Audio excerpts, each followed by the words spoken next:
Welcome back to another edition of the Shawn Report here at Muscle and Fitness and Flex. We are talking about women's professional bodybuilding, and is it back? Is there a resurgence in women's professional bodybuilding that's kind of been laying dormant for a little bit of time since the Miss Olympia Championships was nixed back in 2014 or 15? We first saw the Women's Open professional bodybuilding kind of get axed from the Arnold Classic, and then the Mr. Olympia weekend, and then there were no more shows until the Wings of Strength came along and kind of had a resurgence. The Wings of Strength came along and they created the Rising Phoenix competition, which is an international show out in Arizona.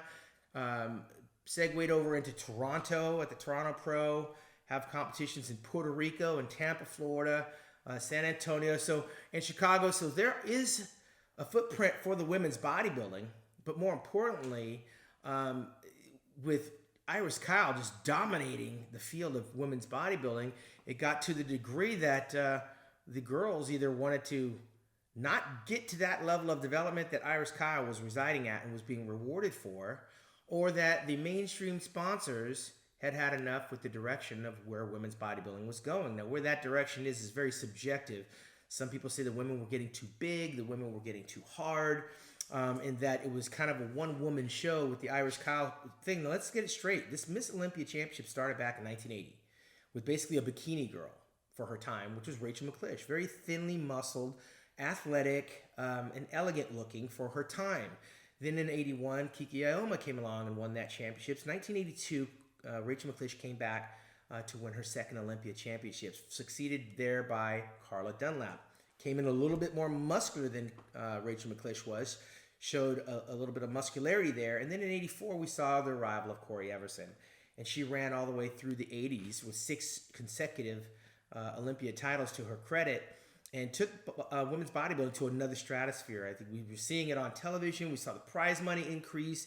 We saw Corey on covers of magazines and doing some things that some of the other ladies before her were not doing. So suddenly the spotlight and the women's movement was in full effect with Jane Fonda, and we had some other women activists. Suzanne Summers were out there kind of doing some exercises, and then there was Corey. And then coming on the heels of Corey Everson, and during this time, we saw the arrival of Tanya Knight, and of course the challenge of Anya Langer, and then here comes Linda Murray, and Linda Murray comes up looking like this athlete that was just like super symmetrical, and then here came Kim Chizevsky, who was very hard and very grainy and very thin onion-like skin, a condition that we hadn't seen on women bodybuilders that we were witnessing on some of the men as the men started to dry out. Kim Chizevsky brought another level of hardness and conditioning that was not seen and unparalleled in women's bodybuilding. And then, of course, Linda Murray made a comeback after some time off and came back, and she wound up leaving the stage with like 8 Ms. Olympia titles. And then there was this division. They broke the women down, and they had a smaller vision and a heavier vision, and the arrival of Juliette Bergman, who looked like freaking Cleopatra, just like a woman goddess that was symmetrical, that was muscular, that was very feminine, and yet she was hard in certain places. And you can clearly see she put in the work with the calves, the thigh sweeps, the deltoids, the tiny little weights, the pretty little abs. She brought something to the stage. But then you had on the other side, because there was a lightweight and a heavyweight, you also had names like Valentina Chapiga and Yaksani Orikin and Diana Cadu. And suddenly we were hearing these new different names with different ethnicities that were coming from different places on the planet.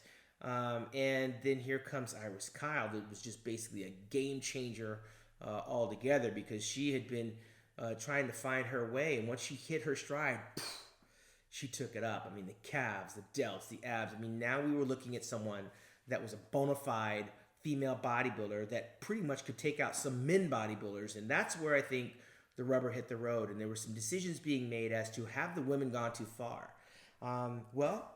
They decided to kind of take a break from the Miss Olympia. Now there's a buzz that the Miss Olympia potentially could be coming back. Well, guess what, guys? To start things off, at this year's Mr. Olympia, there's going to be a reunion of champions.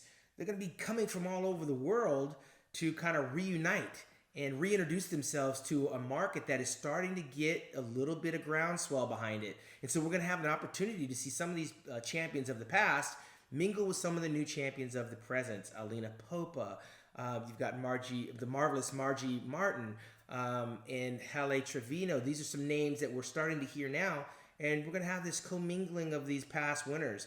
Hopefully we can get Rachel, and hopefully we can get Corey. I know that Kiki Ioma's committed, and Carla Dunlap is definitely in. Valentina, Yaxani, Iris Kyle. It seems like all of the women champions are excited about coming back to Las Vegas and having this little reintroduction to our industry. And then we will have another look at what the future holds, because there's a lot of women bodybuilders that are also going to witness this and want to be a part of it at the Wings of Strength booth. So is it a good thing? That's the question. Is it a good thing to bring women's bodybuilding back now that they've been in exile for some time? Or is it something that's gone the way of the A-track, something we don't need, and since we have the arrival of women's physique, it's enough muscle on the women? Let us know what you guys think about the return of the Ms. Olympia Championship, the return of women's bodybuilding. I'm curious to see what you guys think. For Muscle and Fitness and Flex, I'm Shawn Ray.